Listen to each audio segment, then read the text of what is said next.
Hello, everybody, and welcome back to the Glory Glory Man United podcast. I'm your host, as always, Kyle Quinn, and joining me today to analyse another abysmal defeat is Reece from the Weekly Steel Chair. How's it going, Reece? All good, thanks. My camera decided to play up a little bit, but thanks for having me. It's been 2 years, I believe you told me. That's how long it's been since I was last on here. It was quite a conversation we had. Funnily enough, I do remember it, even though it was 2 years ago. I do remember it fondly. So it's nice to be back on. Thanks for having me. How are you doing? Yeah, I'm okay personally, but in terms of being a Manchester United fan, I'm pretty miserable at the moment. Yeah, Yeah, like we all are. But yeah, I think it was October 2021 you were last on, which something is like hard to that. believe. And Yeah, Solskjaer was still Manchester United's manager at that point. That's how long ago that it was. We've had two yeah, it managers was. since then, We have indeed. We have indeed. and we could soon be having another one. uh, At this stage, it's it's certainly a possibility. Yeah, because United have had 13 defeats this season already. That's the most by Christmas by Manchester United for 93 years. A goal difference of -5. And we've only scored 18 goals in our first 18 Premier League games, and that is level with Luton Town. It's absolutely horrific. And I think Ten Hag is fortunate that the club are in disarray behind the scenes, which means that there's nobody really to sack him. I mean, the temporary CEO is a lawyer, who's going to be moving out of his post as soon as Radcliffe comes in, so he's not going to sack him. Uh, and I agree with what Ben Smith has been saying here on Twitter. He says, I'm so fed up with the constant, it's the owners, it's the recruitment, it's the structure. He's been given 400 million to spend on Onana, Martinez, Malacia, Casemiro, Ericsson, Amrabat, Mount, Anthony, Hoyland, and his team are dreadful. The owners and the structure don't pick the team or the tactics. Recruitment hasn't been good enough, and the Glazers are cancerous. But this idea you stick with the man in situ simply because of the problems above him, when there's absolutely nothing to suggest progress is being made, it's laughable. He's failing miserably. How do you see it, Reese? I think that's a fair statement to make. The one thing that I particularly don't like, I don't know about you, mate, but we've both been, well, we've both done content creating for quite some time, whether it be myself, football or wrestling. I still have an engagement with football, yourself, like football specifically. Like, the one thing I don't like is the disarray amongst our fan base when it comes to just asking a simple question. Like, there's nothing. This is what I don't understand. We see it all the time in other fan bases where let's use an example. Let's use Chelsea because it pretty much all in terms of the Premier League era, it all stemmed from Chelsea when it comes to sacking managers because they have no other option because they feel like the manager's failing, sacking a manager because it will lead to success. And Chelsea have done that all the way through, and they've proven it works. But they got that from Real Madrid. We all know that it came from Real Madrid for a reason. They are that good at it. They're the masters of it. When you've got a fan base who are understandable that success doesn't always come with the same manager, you might have to make a change and bite the bullet. Then you've got to ask the question of why bite the bullet straight away? Do you look at our fan base where it's always about giving time, and I understand that. I think getting rid of somebody straight away is a major issue. I think you should be given a little bit of time, even just to try and get point across, try and get things in your vision, try and get the team to play how you want to play and make it consistent. However, the question really is how much time can one person afford? Now, I see this all the time with the Man United fans online, and that's fine, including myself, where I've responded to it a few times. But it's always a question of how much time do you give someone? I always think a manager should be able to understand their squad and their first team within the first 18 months. I think 18 months is sufficient to get a style of play across and also find out who is actually important to your side and who theoretically you should be trying to move on. If you don't know your best 11, you cannot get your style of play across in 18 months, then questions rightfully then should be asked. By that time, you've had 3 transfer windows. You've got summer, January, summer again. By the time it gets to your fourth window, which is the second January transfer window, you should be able to at least say, I might need one or two, but I need to get rid of, say, X, Y, and Z, because they are not committing. They're not committed to the squad. They're not going to do anything. They're just taking up a shirt number and they're just taking up wages when we could have used on somebody else. By that point, you also see bad eggs in the dressing room showcase themselves. And we've seen it consistently by managers, the biggest managers in the game, some that are relatively inexperienced, some of them have been out the game club scene for years, have been consistently overdone, overruled, and stepped on by players who are getting paid big money to consistently play shite for over a decade. Now, is Jose Mourinho right now the best manager in football? No. Was Jose Mourinho the best manager in football? 100%. But at the time when he got sacked, he was responsible for some of his own demise, and he was responsible for not all of it. Right now, Ten Hag, last year, I'll bet he had a good season, I think. I'll give him that. I think he had a good season last year in his first campaign. There was a lot of defeats that relatively shouldn't have happened, but you're getting 2 cup finals where you're winning one of them. You win, obviously, you win the first trophy in 6 seasons. You finished third in your first league campaign when you were injury barren, where you lost a lot of key players. But then you get to the second season and you're expecting things to push up, and instead it's fall flat. At the moment, if you're a new potential owner that's looking at what needs to change, Ten Hag at the moment, based on this season, has no right to say, I deserve a chance to stay, because the results have not justified at all. If he's able to turn that round, then rightfully so, he deserves to stay under a new owner. But at the moment, if you're looking at it from an unbiased perspective, he has no stake in his name to say he deserves to stay. That's what I think personally. I hope he doesn't get sacked, but I think something should be questioned upon in the right way that doesn't have a fan base chomping down your neck. We don't need to be a divisive fan base over a simple question. It's just how you justify your answer. Yeah, it's almost taboo among United fans to call for a manager to be sacked, and at the moment that's a perfectly valid opinion. Um, but I can see today, even just looking at social media, that the numbers of fans who want to see Ten Hag go is Yeah, increasing, and with every defeat, that's going to be the case.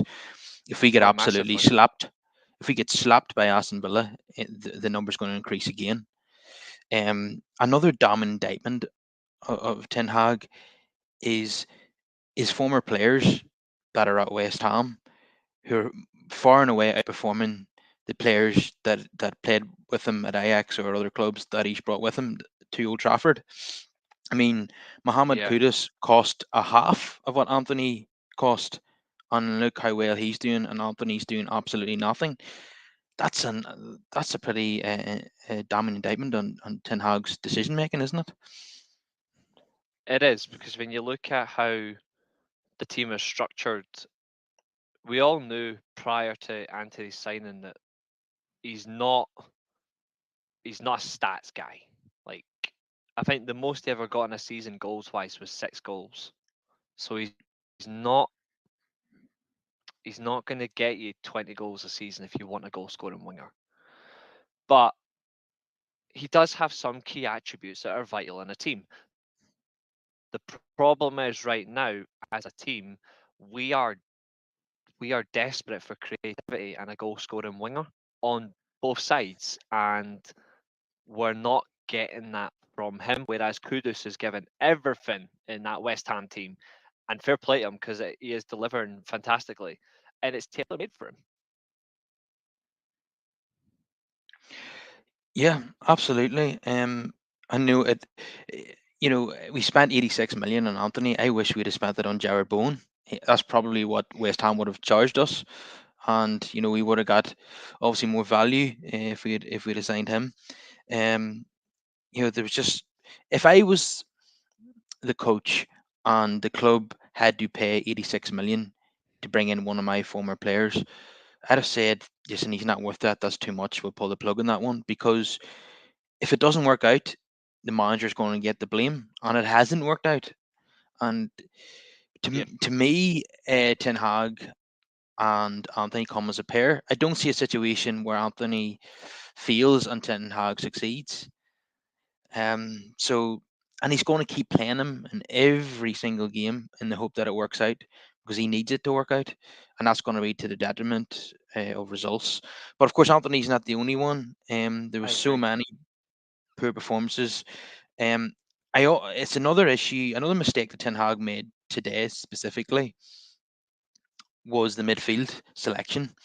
Now, I thought after Anfield, he should have kept with Menu alongside Amrabat, even though Amrabat is not far from perfect, because it gives us a solid base, Yeah, and it would allow Bruno to have a free role basically. But you cannot play Bruno and Fernandez together.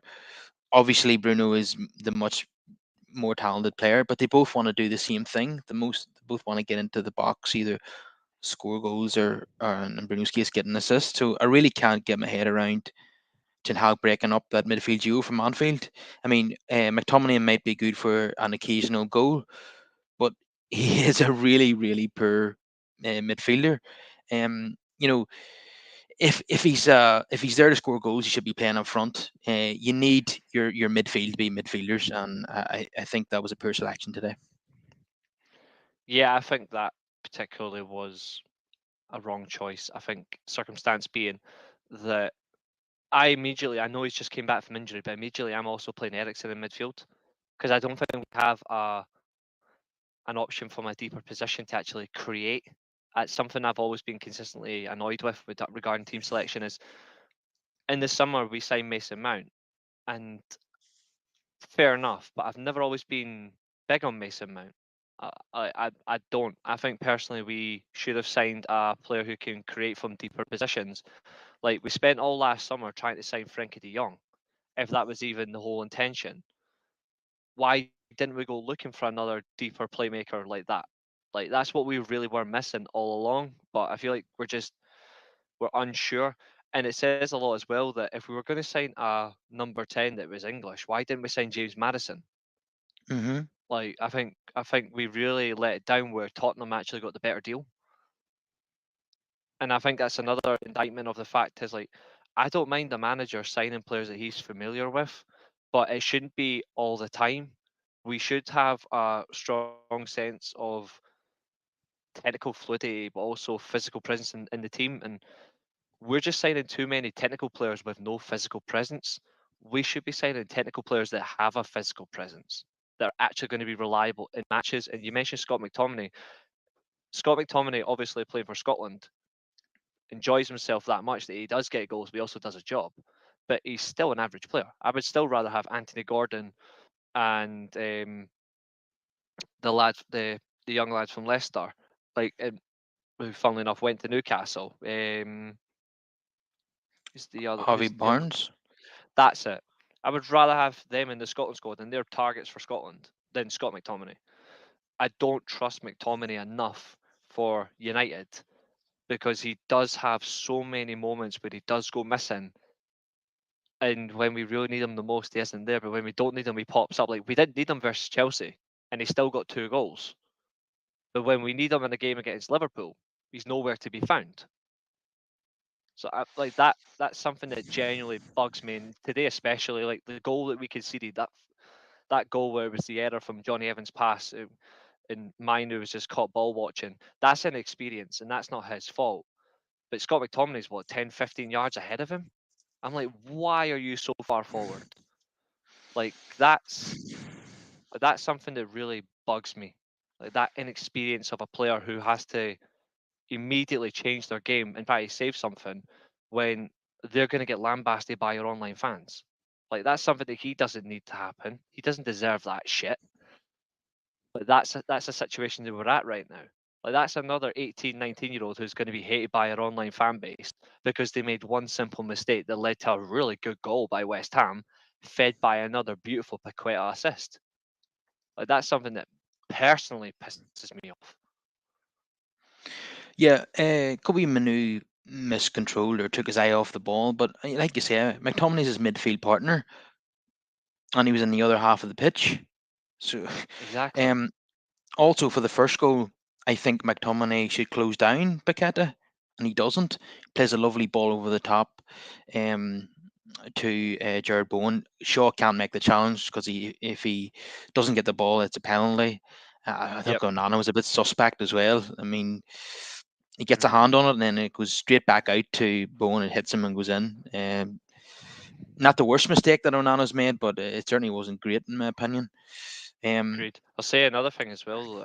I didn't realize this, but it was announced by, like, it was confirmed by Alan McCoist. Paqueta's now assisted the last 5 West Ham goals in a row. Like, that says a lot. yeah, and it says that they have far more creative players than we do, and Yeah. better forwards than we do. I mean our front line is just it's. I mean, they couldn't score in a brothel. I know it sounds crude, but I mean it's the best way of describing it. We Right now, could still I be would agree. if we could still be playing right now, and we still wouldn't have scored. It is No, if you absolutely. if you just had is it Areola, the West Ham goalkeeper? If you just had Areola on his own and 11 Man United players playing against him, he would be there happily chilled. He'd probably drinking cups of coffee. Like that's generally how bad we were in front of goal. But we could just chill and he wouldn't get the ball put past him. Yeah, the chance that Garnacho had one on one was he should have buried that. I think he almost tripped himself up. He got his legs a bit tangled, and then he went near post instead of the far post, which I would have expected. And it was just an easy save for the goalkeeper. Probably, other than that, the closest we came to score was when the goalkeeper nearly fumbled a long range effort from Manu. It was shades of De Gea at West Ham last season, that one, but unfortunately for us, Hmm. it didn't go in. It just went wide of the post. But what's pretty galling is that United were actually the better team up until West Ham's first goal. I thought we should have went in 1-0 up at half time, but we're just so toothless in front of goal. I think we were allowed to dominate possession because every time Moyes plays against Manchester United, he shows us far too much respect. He sets off us, invites us on, and hopes to score on the counter or from a set piece. If West Ham actually played their football, which they have been doing in recent weeks, they'd have absolutely blown us away. But I don't understand why Moyes shows United so much respect. We're an awful team. We're mid-table fodder. They should have absolutely destroyed us today. I felt. I think what's interesting is his entire record against Man United since he actually got sacked, let alone his record against big teams. It isn't the best record, David Moyes, but that today is probably his biggest, most commanding win against a top Premier League side. And rightfully so. Like we aren't acting like a top Premier League side, but we are by history and by name a top Premier League side, top footballing side.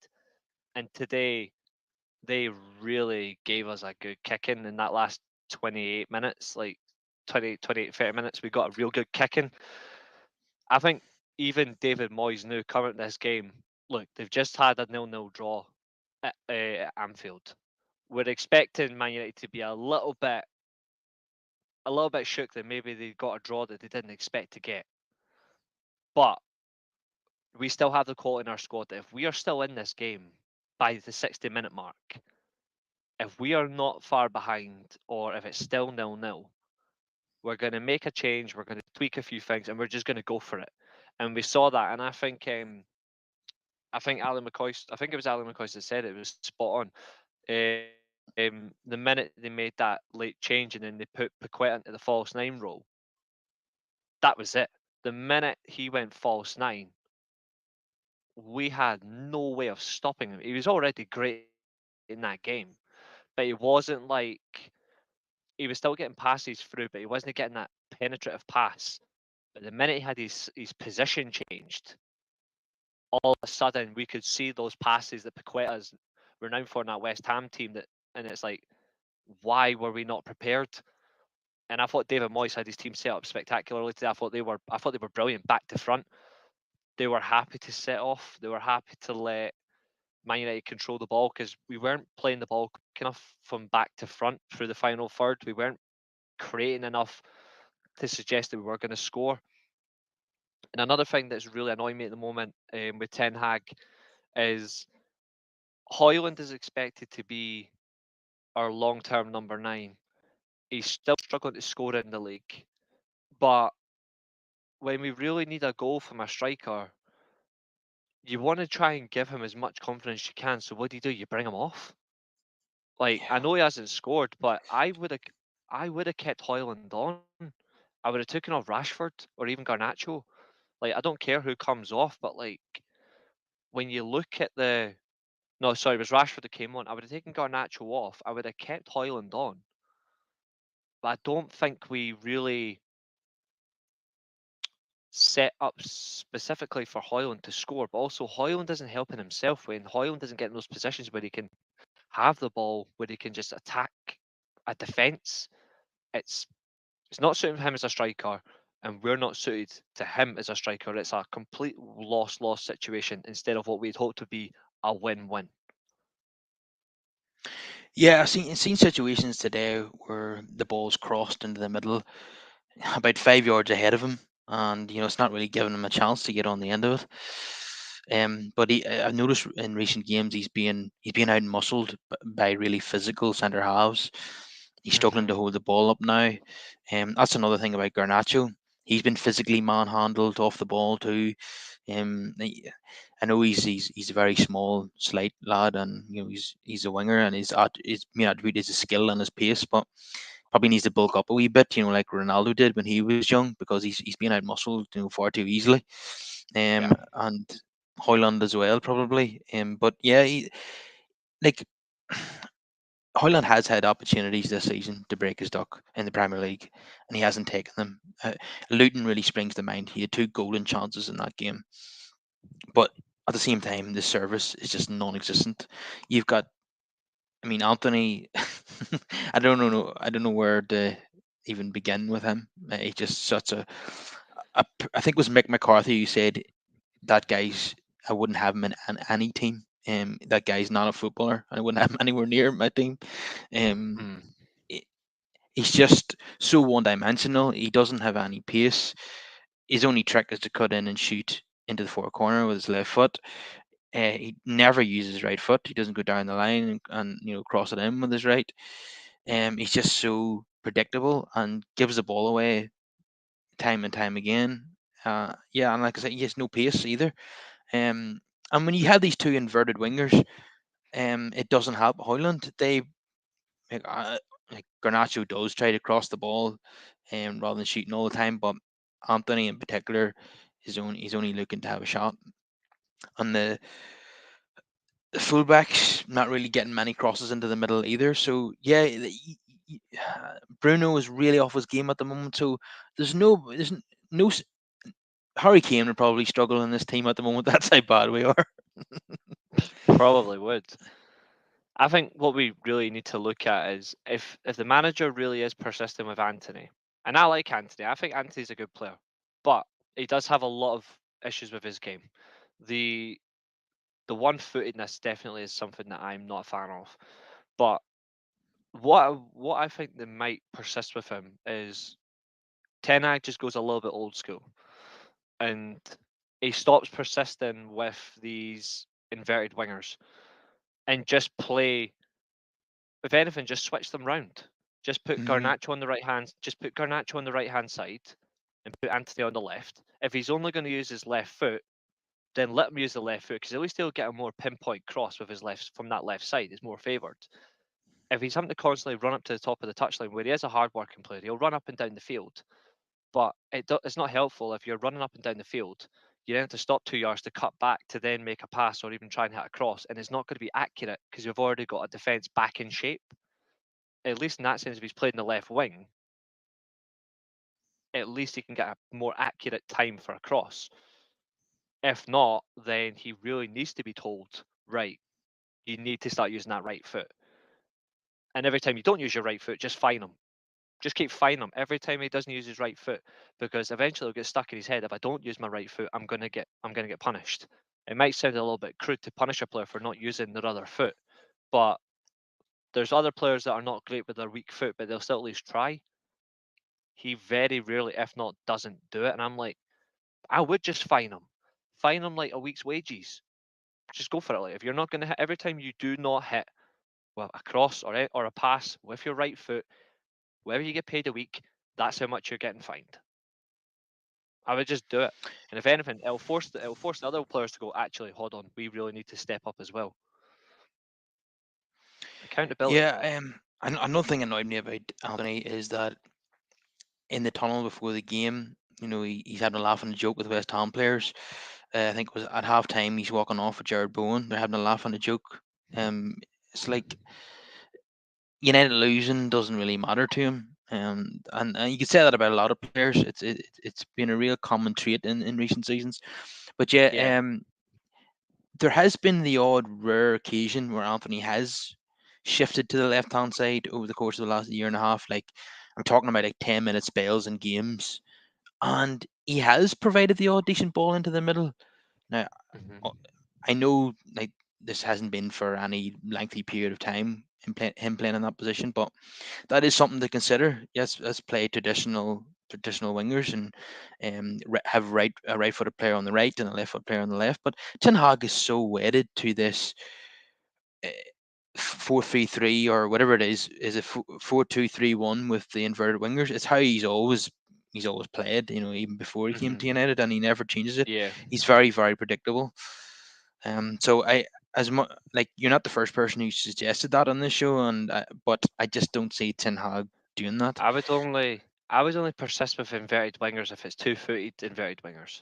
Yeah, That's the, yeah. that's the only way I would persist with it. If you're not two-footed, then don't play them. We did have a two-footed inverted winger, and he's now playing for Getafe. That is true.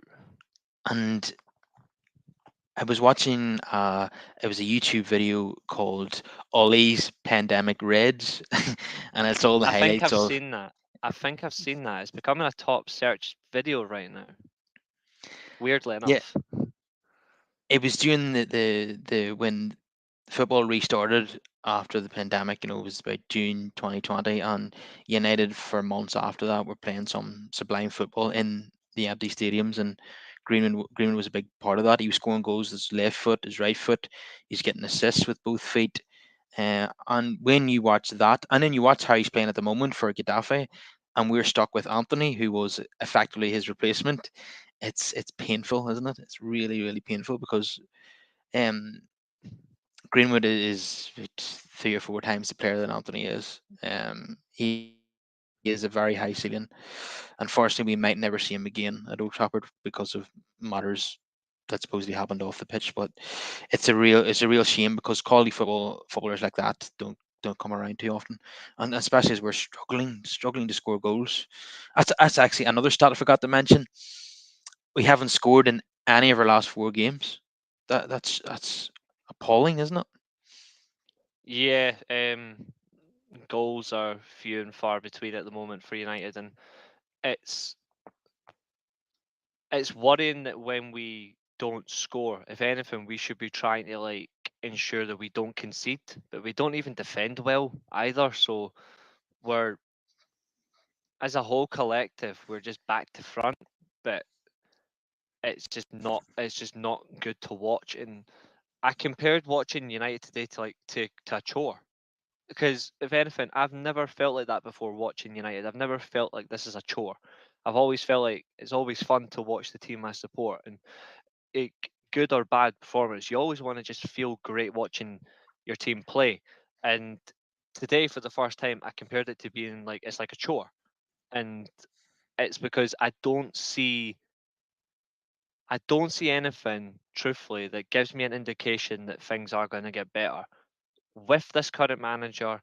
If we get a different manager, I don't see anything changing, and that stems from so many issues above board and issues that are on the field, where these players just they're happy to just get their wages because they know one way, shape, or another they don't have to do anything.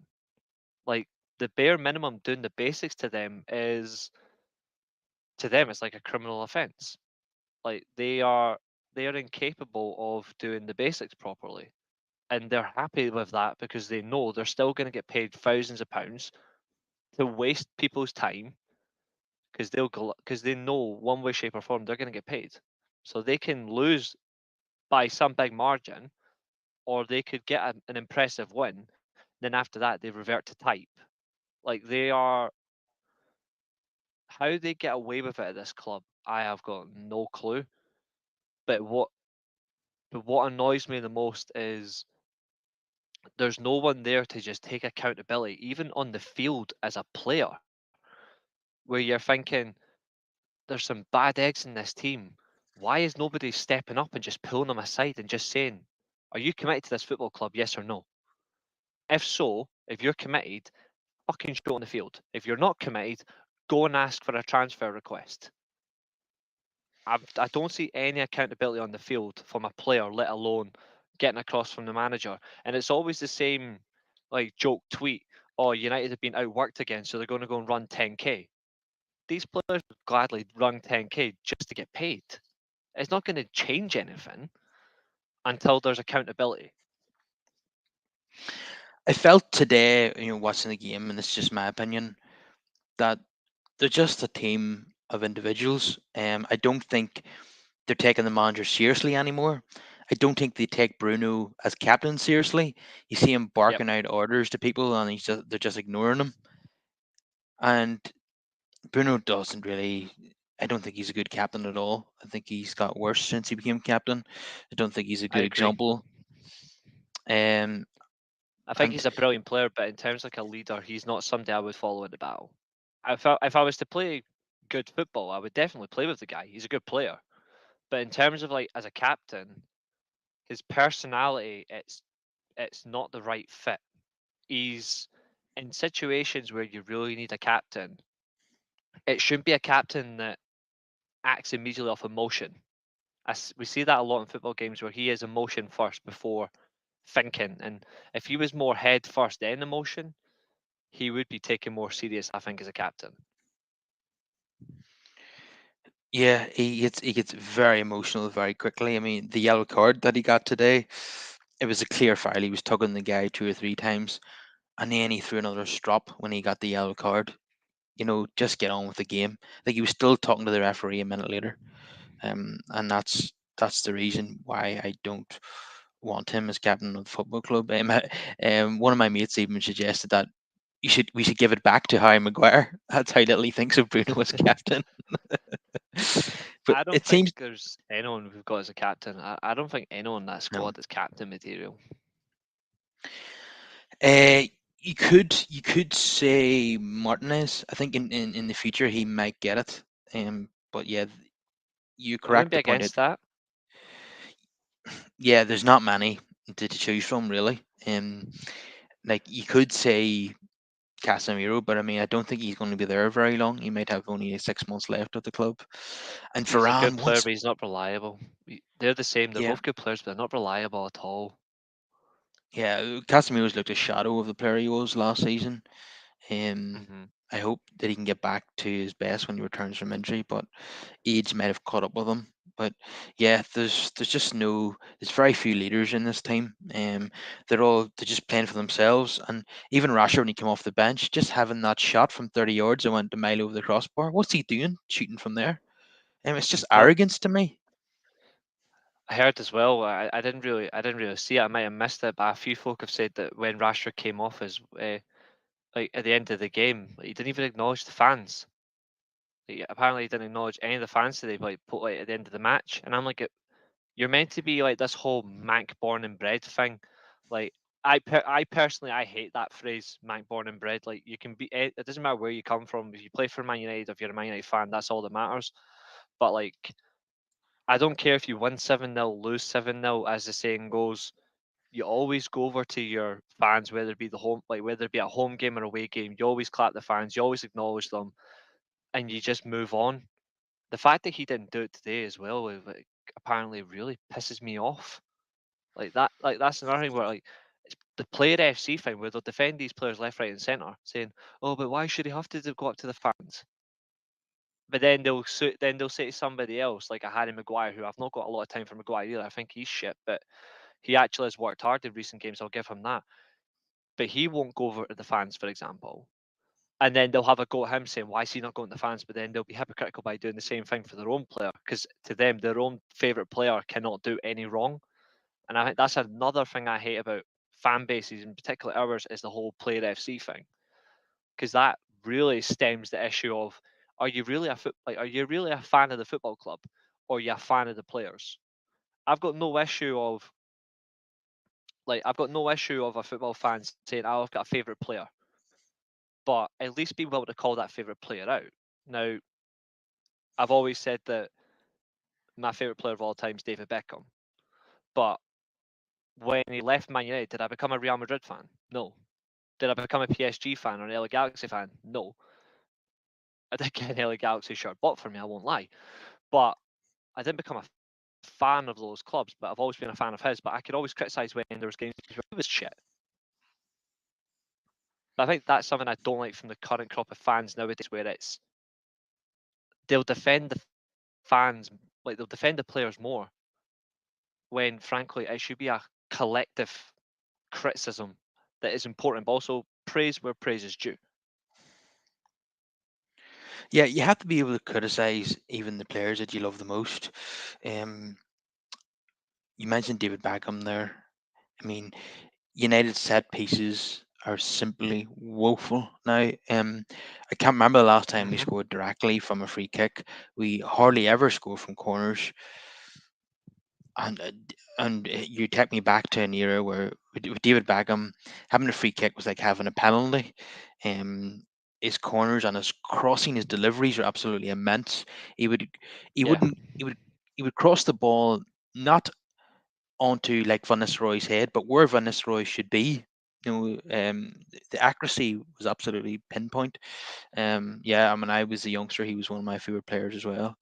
He was But we like don't have. I've always compared David Beckham to a trained sniper in the army, where Yeah, if you really needed that kill shot from 600 yards, you always get that one sniper who you know was going to get the shot. I've always thought David Beckham for a pinpoint cross was like that.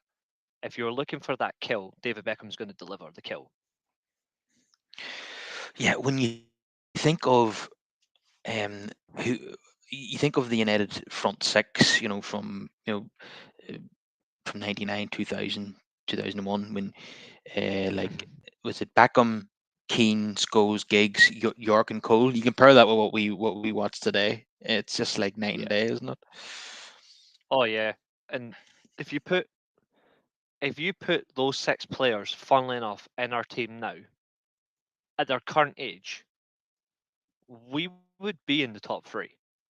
Now I know that might sound crazy. What I know that sounds crazy saying, why would they say York and Cole who are in their fifties, well forties, fifties, and why would they say a 50-year-old, like 50 in his fifties Roy Keane, he's in his fifties David Beckham and Ryan Giggs and Paul Scholes? Why would they say that? Because they're actually professionals that play hard, work hard, and they will never let themselves be compromised by stupid performances. They know if a bad performance happens, they just get on with it. They work hard in training, they move on. Our current players are like, if they have a sad performance, it's on Twitter or Instagram or whatever. Oh, we're sorry. We didn't mean for this to happen. We need to do better. There's a need to do better, and there's an actual proving the point. If you're going to do better, actually just do it. We've got no, none of our fans have got any time for these bullshit apologies. If you're sorry, just show it. Those players wouldn't say sorry. They would just show they're sorry if they made a mistake. I think that's a massive difference between the current game and the game we had from 15, 20 years ago. Yeah, and yeah, all the pally, handshakes and hugs in the tunnel. When Roy Keane Mhm. watches that now, makes him squirm. But yeah, Yeah. you mentioned Rashford earlier and his attitude. Look at him this season. He has the attitude of Ronaldo when things aren't going well, but none of the output of Ronaldo. You know, Yeah. Ronaldo can get away with not applauding fans or throwing a strop or not running back because he's scoring so many goals a season. He's banging them. Even at United at the age of 36, 37, he scored 24 goals. People can let him away with those things, but Rashford has done absolutely nothing this season. He got a goal at back in the start of September at the Emirates. It was a consolation goal, and then was gifted a penalty by the captain at Everton. Other than that, he's done Hmm. nothing this season. Yet he's strolling around like he's a superstar. Uh, I just don't get it, and I wouldn't have expected this 3 years ago. You remember, eh, he was the local boy who was getting all the praise for, you know, overturning government legislation by using his social media presence to put pressure on them. Yeah. And he was in good form back then as well. And even last season, he got 30 goals. This season, he just looks like a guy who just doesn't care, doesn't give a toss. Oh, why is that? I honestly question the same thing because the one thing that is consistent about a player, like if you're getting that amount of goals, and even like the numbers he was getting as a for a creative sense as well, when you get those numbers, first Man United player since Van Persie to score 30 goals in a season, you're thinking, okay, surely this man's now going to step up and he's going to consistently get these numbers for the club where we really need him. He's supposed to be the club's main forward, whether it be from the left hand side or if he's playing down the middle. He's supposed to be our main man. And you've got somebody who understands the club because they were born in like that Manchester area, been at the club since he was like 7 or 8 years old. You would think of anybody that would never down tools, who would never show that kind of bad attitude, the first player that you would never think of is Marcus Rashford. He would be way, way down the list. But the fact that he's went from 30 odd goals and assist contributions, like all that, like 30 plus, to a couple this year, like this season alone, is frightening because he's also on that new big contract. Now, if he's doing what I think he's doing, and I hope I'm wrong, he's doing exactly what Aubameyang did at Arsenal, where he had that amazing last season, then he got the big contract, and then the numbers went straight down because he's like, big money, mate. I'm the Arsenal captain, big money. What are they going to do? They're not going to get rid of me.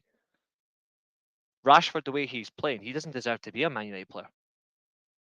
Like the way he's acting, he should be playing for a Luton town. Like no disrespect to Luton or all that, but he's acting like a player from a club that's been promoted, not a club who is at the top level of English and world football. That's how he's acting to me. And if this is it, if he'd done that any other top club where it's not where behaviour like that isn't tolerated, he would be out of a contract. Like if he'd done that at Bayern Munich, if he'd done that at potentially at PSG, even though they're not really a top club, if he'd done that at any of the big three Italian clubs, if he'd done that at Madrid, Barca, or Atletico, even a City or a Liverpool, if he was at either one of those clubs, he would be without a contract. They would bin him because they're like, we can't have attitude like that. Like, that's the sort of attitude that hampers our dressing room. That's the sort of attitude that brings our club into disarray. Do I think Rashford's a top professional? I do. I think he's a good player. I don't think he's a great player, but I think he can become a great player. But that attitude in him, whatever that may be, that has to go. If he does not get rid of that attitude, if an offer comes in for him in the summer, I would take it. For me, he's got between now and the summer to prove himself again. He's got to prove himself again where he shouldn't have to. He should be consistently delivering based on that season he had last year that was great. He should still be delivering. And if he doesn't deliver between now and the end of the season, the club should bite the bullet and just take whatever they get. If an offer for 60 odd million comes in for him, take it. Yeah, and we know that his brother has already in the past, had talks with PSG. He went to Paris to speak with them, so they've had a Hmm. long-standing interest. So if Yep. especially if Mbappe leaves to go to Real Madrid, they could, reignite that interest. And if they make United a big offer, I would definitely consider it because he is Yep. far too flaky. I know he had a superb season last season, but if I remember correctly, He had a very poor season the season before. Yep. The Ranić Solskjaer season. I think Rashford had very poor numbers in that season, and Oh, now extremely. he's even worse in this campaign. And he does look like a player that's in a very strong position, like a Bangyang, where he's got a big, long contract, and he knows it's going to be difficult to get rid of him. He's on big money, but that's not what you expect from one of your academy prospects. You'd expect that from an overseas player. Um, yeah, I'd Like I'd expect this expect from. from a Casemiro. Like I'd expect from a Casemiro, for example, even though he's a veteran, he understands the game. But if Casemiro down tools for that same reason, I'd understand it because he'll be like, "Well, I've seen this shit. I want out." But as you said, somebody like Rashford, you're like, "No, we can't. You can't be expecting that from someone like him. Like, that's Yeah, wrong." I totally expected it from Pogba. That's what we got from him throughout his 6 year spell at the club. But Hmm. Rashford, a local boy, it's very very disappointing that he's behaved like that. So the one very very slight positive today, and there weren't any other ones, was the debut of Willie Kamwala. I hope I'm pronouncing that right. Um, the he was the captain of the French under 16s, and I thought he looked really good. He looked very good on the ball. He had a few marauding runs forward. He looked like a competent defender as well. He's physically very strong, and Johnny Evans was probably, with his experience, was probably the perfect partner for him on his debut. And I thought the two of them actually played pretty well today. So Varane once again letting us down, not available. I can understand the manager's frustration with Varane because every time he has a great game or a great couple of games, then he's unavailable for the next match through injury or illness. It's just it's beyond a joke now. It's a farce, isn't it? Yeah, I mean, I've always liked Varane, but I'm now starting to wonder what is going on in that circumstance with him, where like he has the capability and he has got the talent as well. He is experienced. He's won so much in the game. You'd be thinking be like a fulcrum in our defence, like somebody like I mean, he retired from international football just to be more available to Man United. But ever since he did retire, he's played less games. Like he's just so unavailable, and it's horrific. But like, I thought Kamwala was fantastic in defence. I really liked his performance. I thought he looked very astute on the ball. I thought his passing was actually not too bad as well from a young lad who's making his first step in professional football. I thought that was a great enjoyment to see. Um, Obviously, barring that one error, which happened obviously when the first goal happened, I thought his positioning was great. He was caught out a little bit, but that's because an experienced player is going to really turn him over in that circumstance. But I thought the one thing I really did like today was the fact he was closing down his man really effectively. He was trying to ensure that his defensive position beside Johnny Evans was, if not close to perfect, but perfect. I thought he really showcased that on the field, and I also like the fact that he's just like at his age, he's just built like a tank. Like he's so big, powerful, strong, but he's quick as well. So there's somebody that over the long term could be somebody who could be a long term stay in our defense. But I just hope in the next game when he does play that he's not starting the game, but he comes off the bench. Where I think like because he's starting today, there's just like a little bit extra. Like, okay, you're making your debut due to numbers and situation, but the next game you come on, let's just see what you can bring in a situation where you're coming off the bench with a little bit less pressure. Let's see what he can bring. But I was very impressed by him. But as for Varane, it's going to end up getting to the point where he will need replaced because it is his his time and appearances for the club this season alone, for somebody for all the experience in the game and for what he's achieved, not good enough. Not good enough at all. Yeah, and supposedly he's on 350K a week.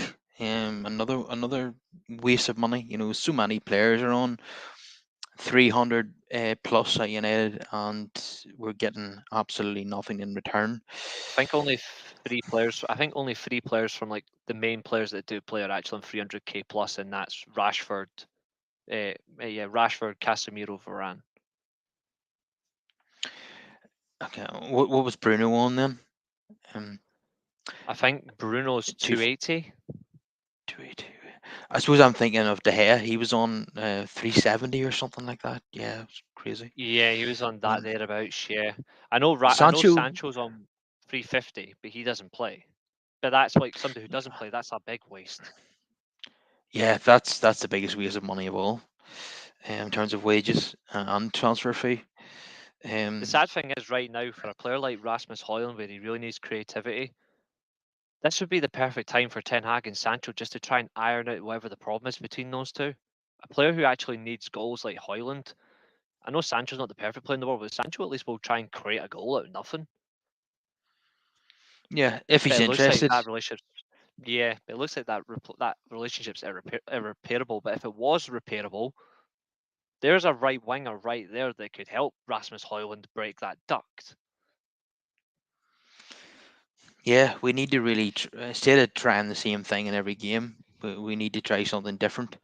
Ten Hag quite often just keeps trying the same thing over and over again. It's like the that old Einstein quote, where it's Yeah, the it's the definition of definition of insanity. yeah. Yeah, Uh, yeah. So just gonna do a rundown of the player ratings, which is going to be pretty depressing. Unana, yeah, it would be a five for me, and lucky to get it. Didn't cover himself in glory with that first goal. Did make a good save at 0-0. I thought it was going to be a good day for him at that point, but it's not how it turned out.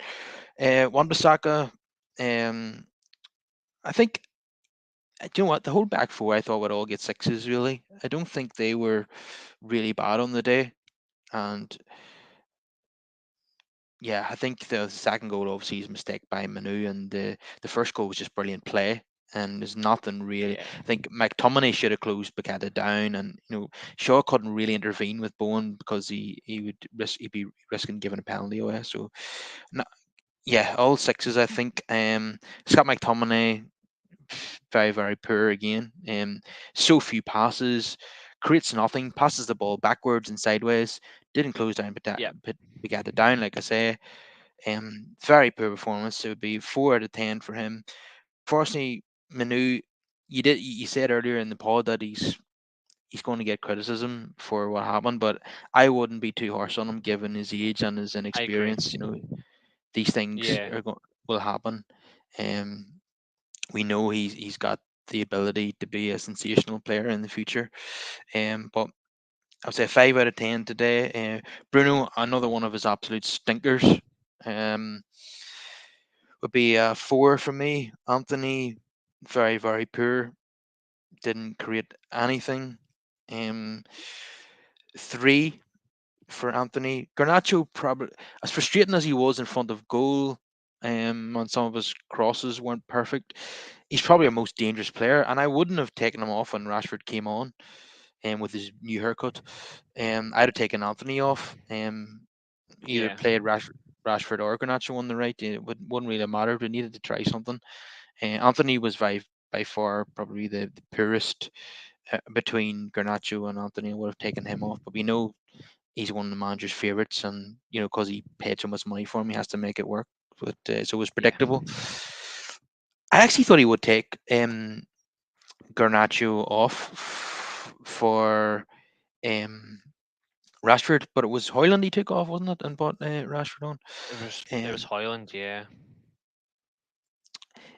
which was surprising. And you mentioned earlier, just probably going to kill his confidence now after that sub. yeah, Um, so Garnacho, I'll give him a five. Hoyland just feeding off scraps again. But there was one time the ball was played into him, and his control was very poor, and I think it just ran out for a goal kick. I think in the yeah. It let him down tremendously. but yeah, he's just getting no service at all, and so It was five for combined. Hoyland. It, it was a combined one pass between Garnacho and Anthony for Højlund today. One pass combined between them both.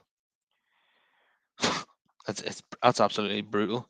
Um, so 5 for Hoyland, but I have to say I feel really sorry for him. It's just United's when you're a centre forward, United's a very difficult team to be in at the moment.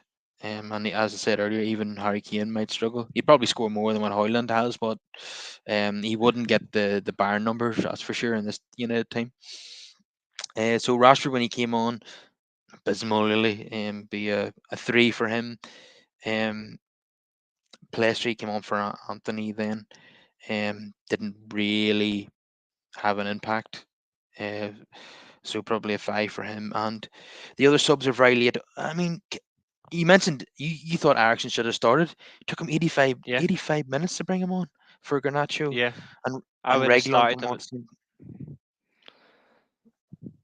I Yeah, think one thing that bugs me as well though is I don't know what Palestri needs to do to get games. I think Palestri is an old school winger that we're actually missing in terms of like creating at the box. Like, but when he comes on, he gets very little time to even make a chance. And ironically, he comes on, I'm pretty sure, when Hoyland came off. So I'm like, there you go. Like you're removing an opportunity for a striker from a winger who actually create a cross for him. yeah, and he's done that consistently. Ten Hag, whenever Pelistri comes on, Hoyland's already off, or he takes him off at the same time, and you're like, Yep. yeah, he's the one player that could create a chance for him, and Sabotage. He's sabotaging his own striker by taking off or bringing on the one winger when he needs it the most.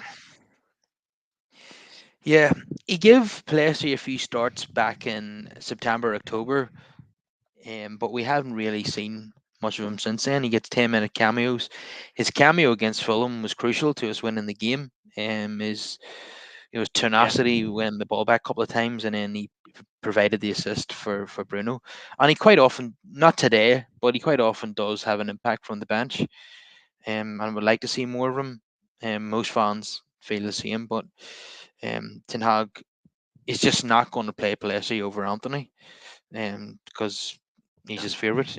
All managers have their favourites. Regulon came on for the young centre half. I don't really understand that substitution. Um, and Regulon is just going to go be sent back to Spurs. He hasn't done anything to convince us that he should get a permanent contract, and nowhere near it. yeah. And Ten Hag today, um, he got it so wrong again. I think United are so slow on the ball. They look short of ideas. The team selection, especially in midfield, was questionable. They've no goals in this team whatsoever. Yeah, so Tanag 2 out of 10, unlucky to get it. And he's on very very thin ice at the moment. Um, do you think if we lose to Aston Villa, his goose is cooked? I think it's certainly possible. Like I said at the very start, like I think like where they may not be in place yet, like the likes of Ratcliffe and whoever he's bringing in with him, they're not in place yet. But I guarantee they're still watching Man United play. They'll have to if they're interested in us as an investment in terms of actually owning the club and taking us forward. They want to improve the sporting side. They have to be paying attention to the club performances itself on the field where it matters. At the moment, Ten Hag had a great first season, but this season it's went backwards. He doesn't have anything to fall back on to say I deserve to stay. Like he can't use the Carabao Cup win as ammunition. He can't use third place as an ammunition when we failed in a very easy Champions League group. Like that, we should have like at least 12 points. The only two games that you can theoretically say Man United should not have a chance in is Bayern Munich home and away. We should still be beating Galatasaray and Copenhagen home and away. We didn't even do that, and we spectacularly failed in our defence of the Carabao Cup as well against Newcastle. We failed against them. We let them walk all over us. Ironically, the team we've beaten in the final. The FA Cup game against Wigan, he's still in one competition at least to try and win something. But at the moment, he doesn't have And anything to suggest that he is going to stay in the job. He really needs to get results, but he also needs to get his style across quickly as well, because these players are just sticking to what they know best, and that's hampering the squad the long term. And he still doesn't have an away win against a top nine team in the Premier League, and we're 18 months in now. That's a Yeah. shambolic record. Oh, it's Today was horrific. a chance to get his first win against the top nine team, and once again failed miserably. Uh, I just And the fact that we've got Villa next, I have no confidence against Villa right now. yeah, I think they'll rock up at Old Trafford and beat us pretty comfortably the way things are going. I wouldn't even back us to beat Forest on the 30th. Um, by the way, did you see that red card for Willie Bully today against I don't understand that. That was never a red, in my Bournemouth? opinion. No, he gets the That ball. Yeah, that's ultimately cost them, because obviously they've conceded at the 94th minute. Like, it's some of the decisions that are going by referees in the game. I They've gone backwards. How can VAR not overturn that? Ah, I honestly don't know.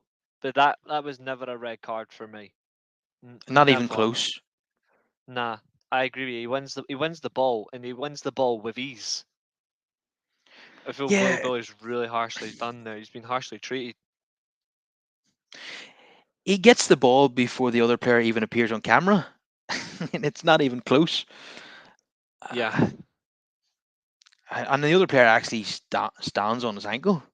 I don't know where the red card, the second yellow for Bully comes in. It's just really rank bad refereeing. These referees are rancid in the Premier League. The standard is, we thought they were bad 20 years ago. They're they're 10 times worse now. And even with it's just it's the just benefit of hilarious where they technology, say it's just hilarious where we consistently hear them on TV, or whether it be Amazon Prime games, and they're saying, "Oh, it's the best league in the world." The best league in the world has the best referees. So that does not mean the Premier League's the best league in the world. It might be the most expensive league in the world, but it doesn't have the best officiating. It's horrific officiating.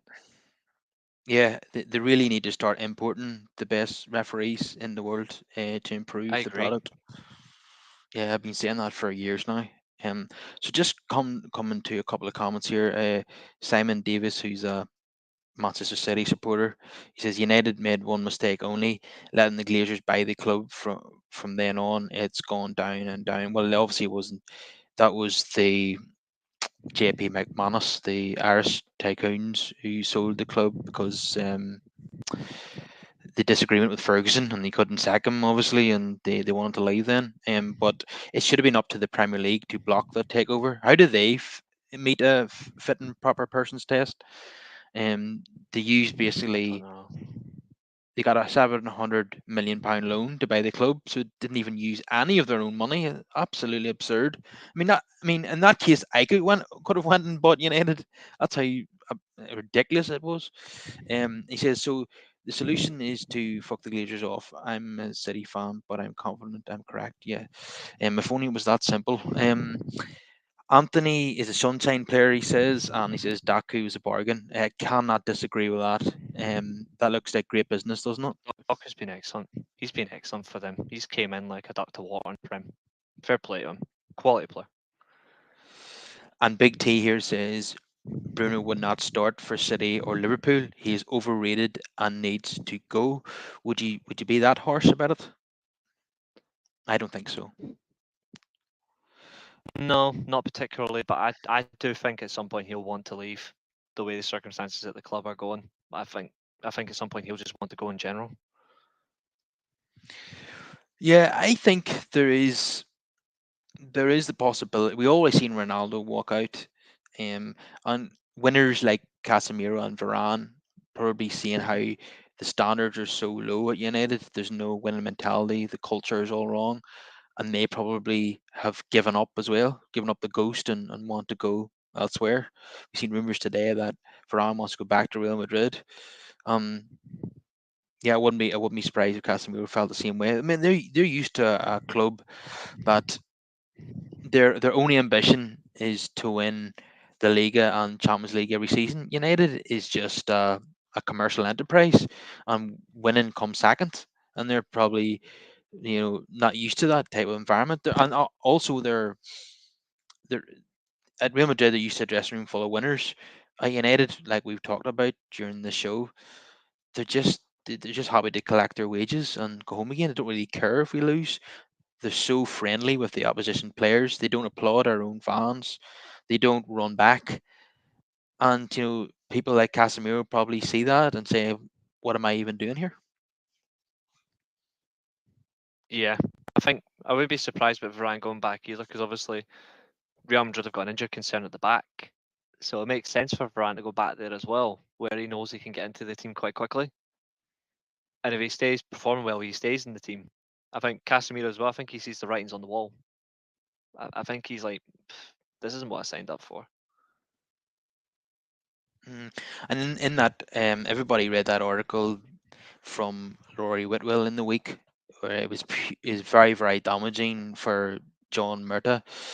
Um, John Murta seemingly lost us Jude Bellingham, or at least played a role in it anyway. We all know Jude Bellingham came to United training ground on Old Trafford um, to meet Ole Gunnar Solskjaer and the coaching staff and get a Yep, bit of a tour. But one of Solskjaer's plan was at the end of the meeting was to introduce him to Alex Ferguson, which is obviously a great plan. But Ferguson shook hands with Bellingham and then was interrupted by John Murta, who took him out and done a tour of the stadium. And Ferguson was furious that he was basically sidelined by John Murda and not allowed to speak to this young prospect who United were trying to sign. Um, yep, Absolutely outrageous. There's a few other things in the article that there was concern about Murta as well. I think he had a huge falling out with Nicky Butt in the canteen.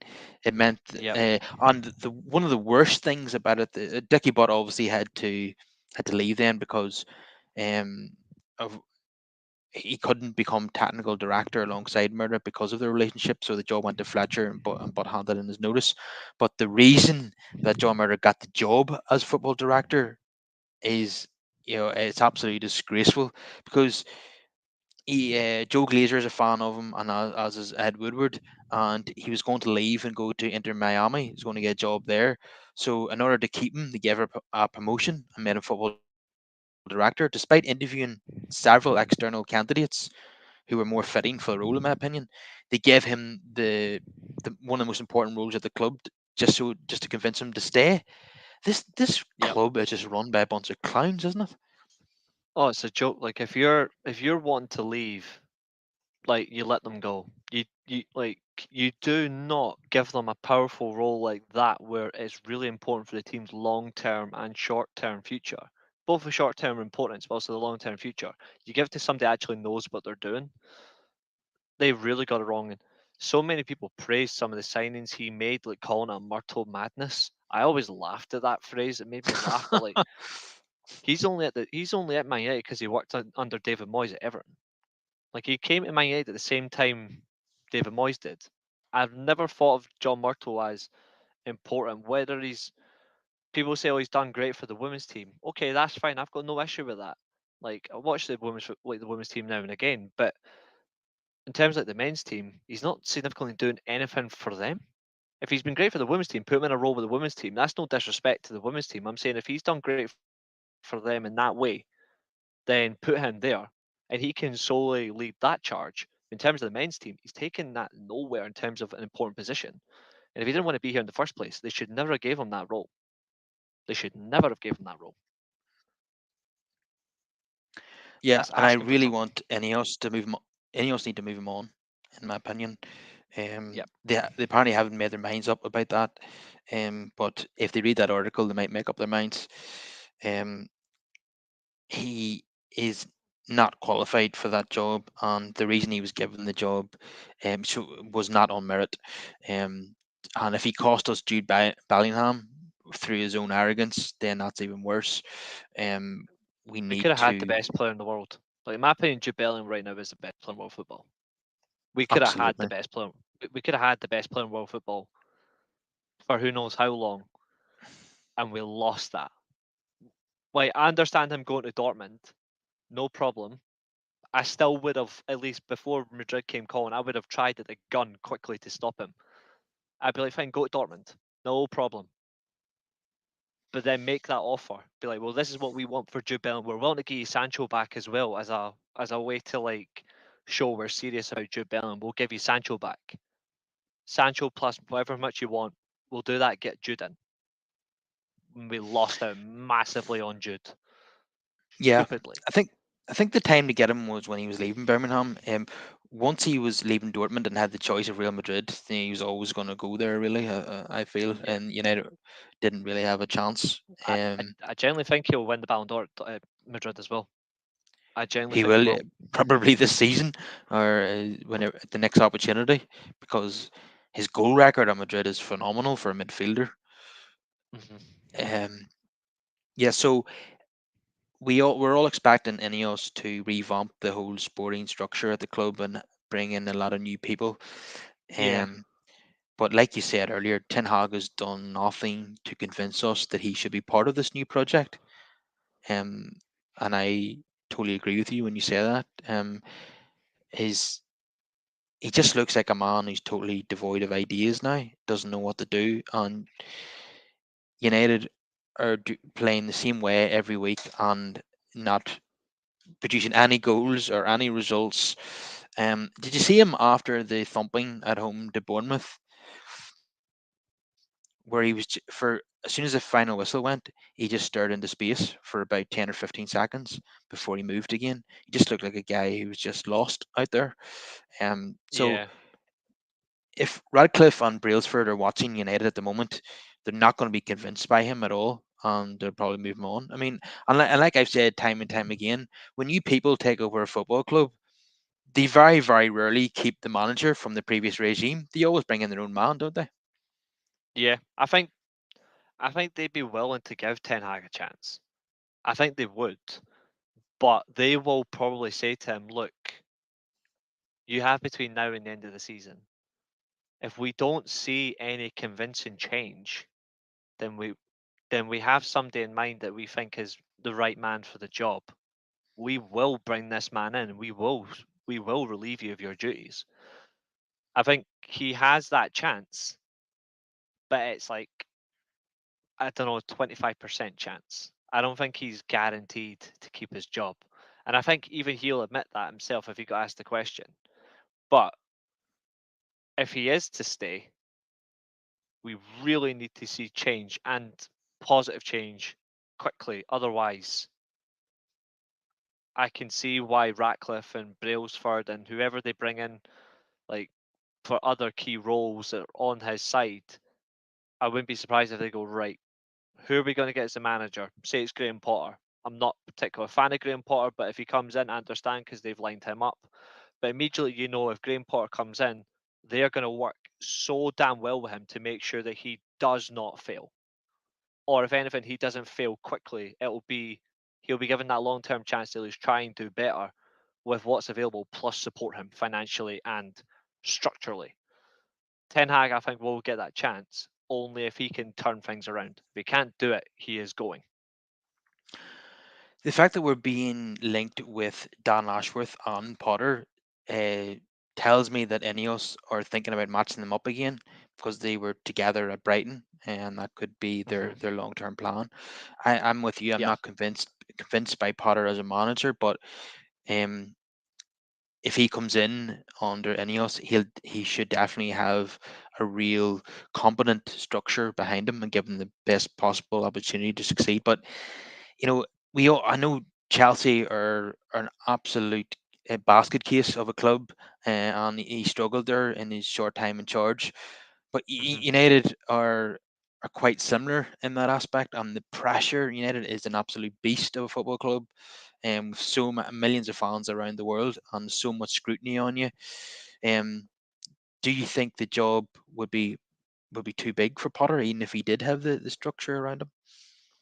I think it could well be the case. But I think what's good for Potter though is his teams do create a lot of chances, and they do. when they are organised pretty well. It's just that can you get the players to actually convert those chances and can they be effective? I think one thing that he will do though when he gets the job, if he did get the job, with a structure in place that is effective, he will say, right, these players X, Y, Z have to go. They're not gonna fit my team, and they're not gonna ensure us going forward will be a positive. But we can replace these players effectively. I think that's something that we have to do. Is we need to get the right way of recruitment and how we identify players as well is important because we can't keep wasting. We can spend big money, but we have to spend big money where it actually does work, not wasting it on players who aren't going to deliver. We need to be spent in the right way going forward consistently. And I think Potter could do that, but I do think the pressure would definitely be head over heels so much more than Chelsea. Yeah, my worry would be if we hit a bad run of form, then not only the fans but the players will be thinking, looking at his record and thinking, yeah, he's not good enough. Well, what has he won? What has he done in the game? Yeah. I think at a club like United, you need to have a track record of winning trophies. When things start to go wrong, then you can point to that record and say, I've done this, this, and this. So the club should believe in me and the players should believe in me. But when you don't have a track record, then it's more difficult to convince people that you're the right man. You know where I'm coming from? If he's like the if he was brought in to be like the start of like the Ineos project where they're saying like, well, we can have Potter for like 2 or 3 years where he will get like the team in a good shape where he gets like the right team built, but then they actually say, actually maybe we do need to go and step up a little bit in terms of managerial quality. I think the fans would actually probably be actually okay with that. Not saying, oh great, it's another man losing their job, but we're actually saying, hold on, he's actually got us in a good position where the squad's been cleansed from who shouldn't be here. He's brought in players that are actually going to work under this manager and whoever follows him up. But it's also going to say we're going to be so organised that we're actually going to be good going forward, but also good at the back, where the players actually work consistently well. I think that would be fine, not just with myself. I think the majority of our fan base would be okay with that. Because if anything, he has done that really well for Brighton, but they've not been great recently. But when you look at how they've went going forward, Graham Potter was definitely the start of all that. And De Serbi's just been able to just add to it a little bit more extra flair and a little bit more like attacking flair. The Potter gave him that defensive like solidity, and I think that's something that we could get, and I'd be all right with that. Yeah, and if Graham Potter didn't work out or he didn't take us to a title, we could bring in an upgrade in terms of a coach, and he could work with the same players and with a few additions. Um, if any of us have a proper structure in place, which I expect them to, that's what we want. We want to get the position where we can move the coach on, replace him, and it doesn't change very much. Where the next coach then is absolutely suited to the players we already have, and we don't have to do a rebuild every time we change managers. That's vital to me. Yeah, we can finally get away from a rebuild to just saying we're just adding to what's already there. The rebuild's done.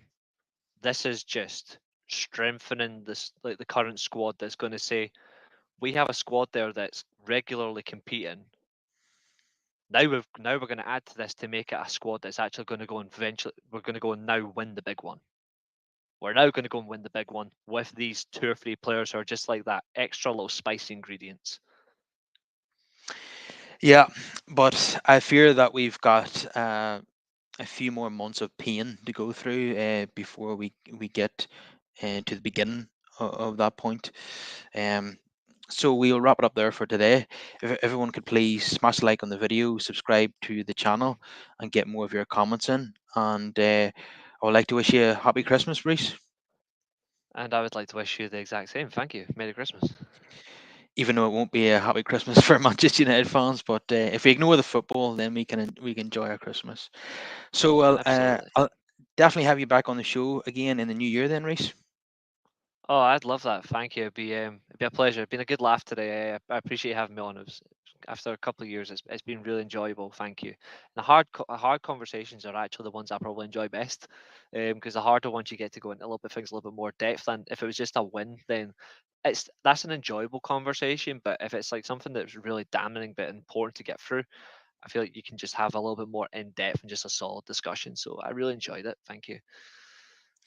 Yeah, when you lose, you're analysing more. When you win, you're just kind of celebrating, aren't you? And just kind of reveling in it. Um, yeah, Yeah, and and that's a these, good thing. That's a good thing as well. yeah, and these conversations when you lose are like therapy as well, aren't they? Yeah, especially with people you can just like sit back and just say like we're not gonna like bullshit our way towards it. We're just gonna say exactly what's on our mind, exactly what we can see and what we're feeling. But also we're just gonna be like we're just gonna be open and honest. And I feel like that's the best conversation you can have when it's coming about football or anything in general, is just being open and honest. There's nothing wrong with that. Yeah, definitely. Hopefully, the podcasts in the near future will be a bit more upbeat. Because it feels like a long time since I had an upbeat podcast. But anyway, as I see you in the new year, Reece, I'll have a good one. And you, thank you very much.